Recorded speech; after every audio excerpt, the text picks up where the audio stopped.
کۆ وەرێگرێت. تیمێکی تایبەتن بۆ دیاریکردنی سنووری شارەوانی سیتەک لە ڕێگەی درۆنەوە. محەممەد ڕەشید و هاوکارەکەی ئامادەکاری دەکەن بۆ فڕینی درۆنەکەیان لە قەزای شارباژێر بۆ دیاریکردنی سنووری شارەوانی سیتەک کە بۆ یەکەمین جارە کارێکی لەو جۆرە لە ڕێگەی درۆنەوە ئەنجام دەدرێت.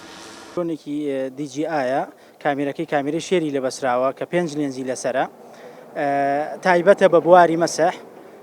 ئێمە ئەم کارە گرەبەستمانێ لەگەڵ شارەوانی سیتەک کە سنووری شارەوانەکان بۆ مەسحەکەین گەر ئەم کارە بێت و بە دەست بکرێ و بە جیازی کە بکرێ بە تۆتەڵ یا بە GPS نیزگەی 3 مانگ تا اینجا تەواوە بێ. ئێمە توانین لە 25 ڕۆژە هەموو کارەکان تەواوکەین. ئەم درۆنە بە سیستەمی ئارتیکەی ئیشەکە هەموو ئەو وێنانی کە وەریەگرێ لە ئەنجامە لە دوای پرۆسسینگ ئەبێ بە داتای ئەکسوایوزێت وەتوانن هەموو کەسێ سوودی لێ وەربگیرێت.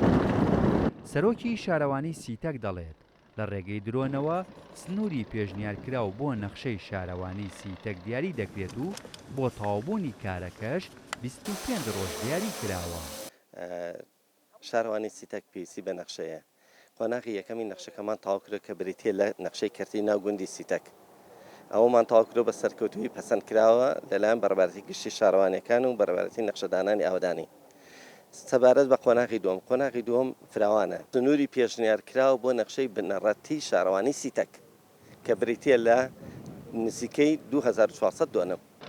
قایمقامی قەزای چوارتاش دەڵێت بە چەند قۆناغێک سنوورەکان دیاری دەکرێت و لە کۆتاییشدا دوای دیاریکردنی نەخشەکە و پەسەندکردنی ماستەر پلانی ناوچەکە دەخرێتە بواری جێبەجێکردنەوە. بیرمان لەوە کردەوە کە چۆن چارەسەری دیاردەی زیادەڕۆیی و ئەوەی کە کراوە لە سنووری سیتەک بەگشتی چۆن چارەسەری بکەین بۆ ئەمە دیارە ڕاوێژ لەگەڵ کۆمەڵی خەڵکی پسپۆر لە بواری ڕووپێوی و لە بواری یاسایی بۆ ئەمە بەستەی ئەمە ڕاوێژمان لەگەڵ جەنابی جێگیری سەرۆکی حکوومەت کردو و چەند جارێک لەگەڵی باس کردوین و زۆر متحەمیز بووە لەسەرەوەی کە ئەم کێشەیە لە بنەوە چارەسەر بکرێت.